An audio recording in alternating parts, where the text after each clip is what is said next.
ప్రభువైన యేసుక్రీస్తు నామానికి మహిమ ఘనత ప్రభావములు కలుగును గాక. స్థలానికి మమ్మల్ని పిలిచినట్టు మార్టిన్ గారిని బట్టి ఇక్కడ వరకు మేము వచ్చాము. అందుని బట్టి ప్రత్యేకంగా సాల్మన్ గారు పాస్టర్ గారిని బట్టి నేను ఎంతగానో ప్రభువుని మేము స్తుతిస్తూ ఉన్నాం. మేము వచ్చినట్టు జాన్ గారు, నేను, అలాగే పీటర్ గారు, విశ్వాసరావు గారు, బన్ను ప్రసాద్ గారు, ఇందులో ముగ్గురు మీరు కాకినాడ వచ్చినప్పుడు మేము కలుసుకున్నాం. అక్కడ ఒక అనుభవం ఏంటంటే, ఆ విషయాన్ని నేను ఎందుకు చెప్తున్నానంటే, మధ్యాహ్నం సెక్షన్లో చాలా డిస్టర్బెన్స్ అయింది.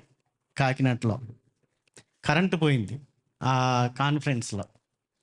అయినా సరే ఆ వాక్యాన్ని చెప్తున్నాను ఏంటంటే, దినాన వీడియో కాల్ ద్వారా మాట్లాడినంటే పాస్టర్ గారు ఆ రోజు వచ్చారు.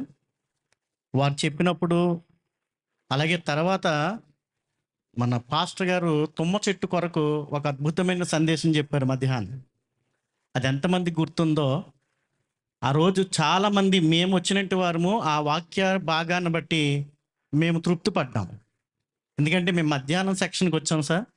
ఆ రోజు మీరు ఆ కరెంట్ లేకపోయినా, సాధారణంగా చాలా కాన్ఫరెన్స్లు ఏంటంటే వారు వచ్చింది చేసుకుని వెళ్ళిపోతారు. కానీ మీరు వచ్చినట్టు వారు అందరినీ కలుపుకుంటున్నారు, వారితో మాట్లాడుతున్నారు. మీ అనుభవాల ద్వారా మరింత ఎక్కువగా మేము బలపరచబడడానికి అవకాశం మాకు కుదిరింది. మేము ఉన్నది ఇక్కడ 3 పూటలు, ఇప్పుడు ఉంటే 4వ పూట. కానీ మిమ్మల్ని మేము 6 సార్లు కలుసుకున్నాం. 6 సార్లు మీరు చెప్పింది ఏంటంటే, మీ ద్వారాగా మేము చూసింది, నేర్చుకుంది ఏంటంటే, ప్రార్థన మన స్థితిగతులను మారుస్తుంది. మొట్టమొదటికి ఇక్కడికి వచ్చినప్పుడు ఆ వాక్యాన్ని లేక ఆ మాట, నిరంతరము ప్రార్థించేవాడు నిరంతరము జీవించినంటే మాట మమ్మల్ని కట్టింది. మీ ప్రేరణ ఏంటో అప్పుడే మాకు అర్థమైంది. తర్వాత మధ్యాహ్న కాల సమయంలో మీరు చెప్పినట్టు వాక్య బోధలో మరొక అద్భుతమైన మాట మీ ద్వారాగా విన్నాం. అందరినీ ప్రేమించాలి, అందరి కొరకు ప్రార్థించాలి. ఈ ఒక అద్భుతమైన మాట, ఇది అవసరం. ఇలాగా ఉదయకాలపు ఆరాధన ఏదో ఒక సాధారణంగా అన్ని చోట్ల ఉండే కాన్ఫరెన్స్లోగా ఉండే ప్రార్థన అనుకుని కూర్చున్నాము. కానీ 4 గంటల సమయంలో విరామం లేకుండా మీరు చేసినట్టు ఇక ప్రార్థన మిమ్మల్ని చూస్తున్నప్పుడు ఒక అద్భుతమైన వెలుగు మీ ద్వారాగా ఇక్కడ ప్రబలింది. అది నేను అనుభవించాను, చూశాను. అప్పుడు నాలో నేనే దుఃఖపడ్డాను. ఎందుకు నేను ఇలాగ చేయలేకపోవాలి? నా అంతటి నేనే నా హృదయంలో నేను పశ్చాత్తాపడ్డాను.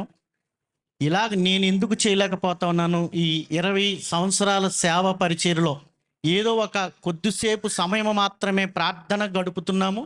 కానీ ఆ ప్రార్థనలో కొద్దిసేపు మాత్రమే మోకరిల్లుతున్నాము. తర్వాత మరలా కింద కూర్చునే ప్రార్థన చేస్తున్నాను ఎక్కువసేపు.